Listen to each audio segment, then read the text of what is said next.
এই ইনসেন্সিবল মেয়ের সাথে আমি কোনো রকমের কথা বলতে চাই না। আপনাকে যেটা বললাম সেটা যেন মাথায় থাকে। এই এই এই ইনসেন্সিবল কাকে বললেন আপনি? আপনাকে। ও হ্যাঁ, অবশ্যই। জন্তু জানোয়ারদের কি আর মানুষের কথা সেন্সিবল বলে মনে হয়? শুনুন মিস্টার ঋষি সেন, ধর্মের কল বাতাসে নড়ে। আপনার ক্ষতিটা আমার হাত দিয়ে হলেও করিয়েছে আসলে ভগবান। সবই ওপরওয়ালার লীলা, কি আর বলবো বলুন। আজকে সকালে আপনি আমাদের সবাইকে দুঃখ দিলেন, বেলা ঘুরতে না ঘুরতেই হাতে নাতে ফল পেয়ে গেলেন। না না না, কিচ্ছু বলার দরকার নেই। আপনি যে একটা রক্তচোষা বাদুড় সেটা আমি আগে থেকেই জানি। আমার একটা ছোট্ট অনিচ্ছাকৃত ভুলকে নিয়ে আপনি একটা বড় সড়ো ঝামেলা করবেন সেটাও আমি জানি। আমি তো আফটার অল আপনার হিট লিস্টে রয়েছি, তাই না? আমি যতই সরি বলি, যতই নাক্ষত দিই, আপনি কিছুতেই মানবেন না, আমাকে সাজা পেতেই হবে, সেটাও আমি জানি। কিন্তু সবচেয়ে ভালো করে আমি যেটা জানি সেটা হলো এই কেকটার দাম 2 লাখ টাকা তো নয়।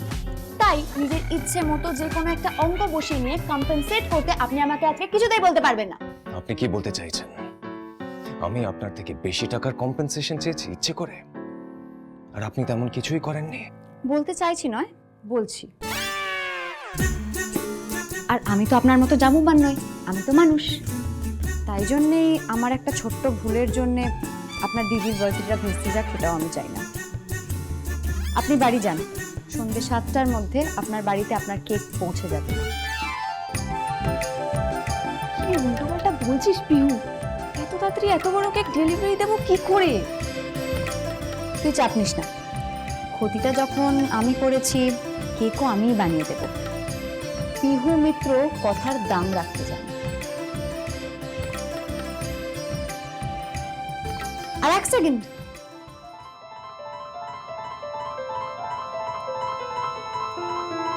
আর রইলো ওনার কোটে লেগে থাকা এই কেকের কথা। এই তো এক্ষুনি চাকার।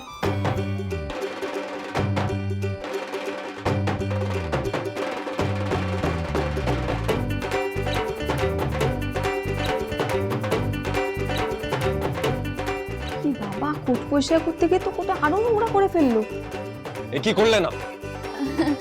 আসলে দামি কেক তো একটু বেশি বেশি ক্রিম দিয়ে ফেলেছে, উঠে যাবে, উঠছে না।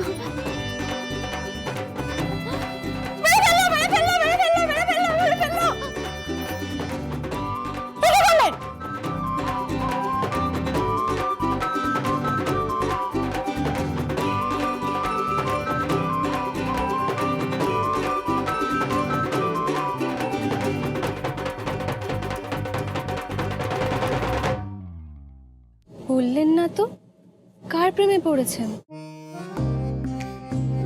অনুষ্কা দি, তোমার দিদি কোথায়? কোন দিকে? এখনো আসেনি, তবে আসবে। আমি যখন আসছিলাম তখন পিহুদিকে দেখলাম একটা কেকের দোকানে দাঁড়িয়ে আছে। তুমি না এমন ভাবে বললে আমি তো ভয়ে পেয়ে গেলাম। তুমি পিহুদিকে আনতে যাবে না? হ্যাঁ যাবো তো, দেখেছো কথায় কথায় ভুলেই গেছি আমি। যাবো যাবো যাবো, আমি এখন যাই। বেশ, চলে যাবেন?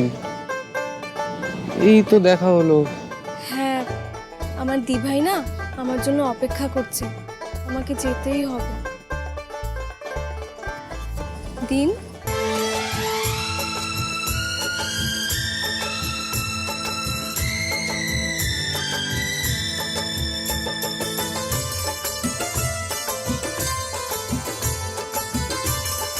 দাদাবাবু, চুমু না, হেলমেট চেয়েছে। হেলমেট? আপনার হাতে।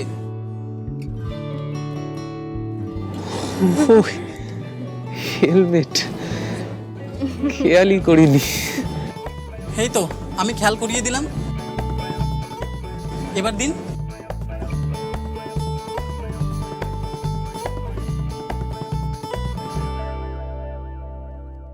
देखा है पहली बार जानम की आंखों में प्यार, अब जाके आया मेरे बेचैन दिल को करार। दिल भर तुझे मिलने को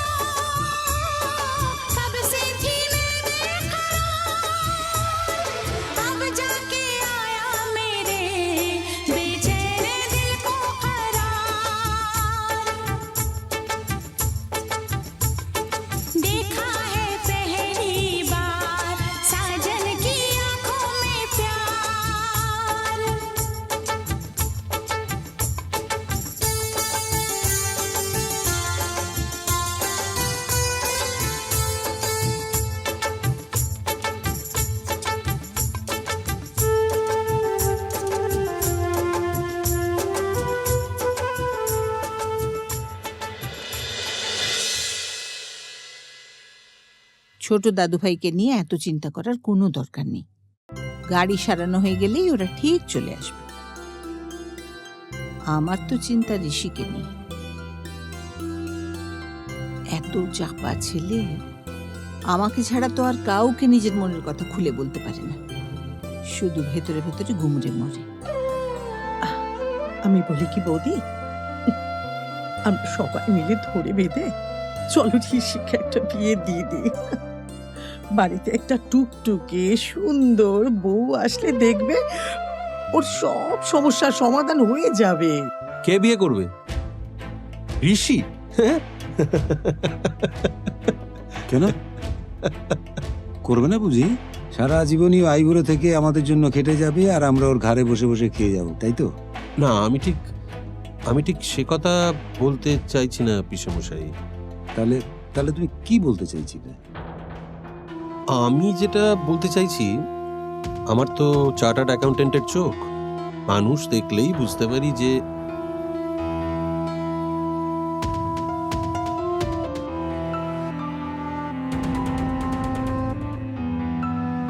আসলে ঋষির জীবনে তো ব্যবসার প্রফিট অ্যান্ড লস ছাড়া কিছু নেই। তাই ও যদি কখনো বিয়েও করে, দেখবেন সেটা একটা বিজনেস ডিলই হবে। দূর দূর দূর, তুমি যে কি বলো বাবা? কেউ বিয়ে করলে তাতে কখনো ব্যবসার সম্পর্ক থাকে নাকি? পিসিমা, আমার কথাটা আপনি মিলিয়ে নেবেন, আমি ভুল কিছু বলছি না। কেন কেন ওই যে যুধাজিৎ বাবু আছেন না, সেখানেও তো একটা ডিল। সোমরাজ, তোমরা ঋষির ওপরটা দেখে শুধু বিচার করো, কিন্তু আমি তো জানি ওপরে ওপরে ও যতই কঠিন হোক না কেন, ওর ভেতরটা ফুলের মতন নরম, ওর মনটা জলের মতো স্বচ্ছ।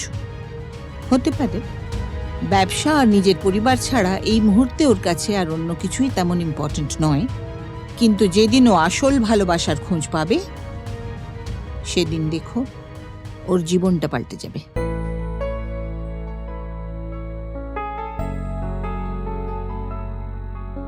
একদম ঠিক বলেছ মা, আমারও তাই মনে হয়।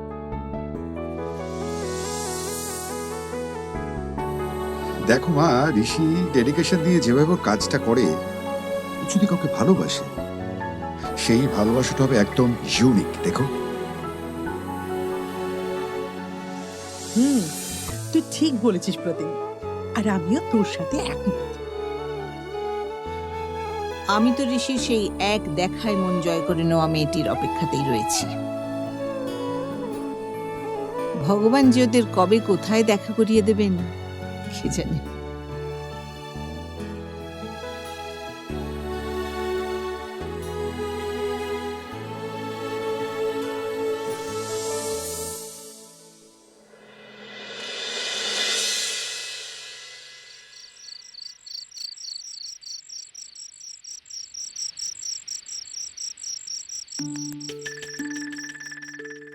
এত বছরে এই প্রথমবার দিদির জন্য বানানো জন্মদিনের কেকটা অন্য কাউকে দিয়ে দিতে হচ্ছে, তো আবার কাকে? ওই মেনি মুখর অত্যচেষ্টা বাদুরটাকে। ধর ধর, আজকের দিনটাই খারাপ। আচ্ছা দি ভাই, তোর ওই ঋষি সেনের সাথে সবসময় ঝামেলা কেন বাঁধে বলতো? ওই লোকটা এখানে আসার পর থেকে না, তুই যেখানেই যাচ্ছিস লোকটা উড়ে এসে জুড়ে বসছে, আর তারপর প্রত্যেকদিন এমন এমন সব ঘটনা ঘটছে, ধুমধুমার ঝামেলা বেঁধে যাচ্ছে তোদের মধ্যে। ঝামেলাটা সবাই শুরু হলো।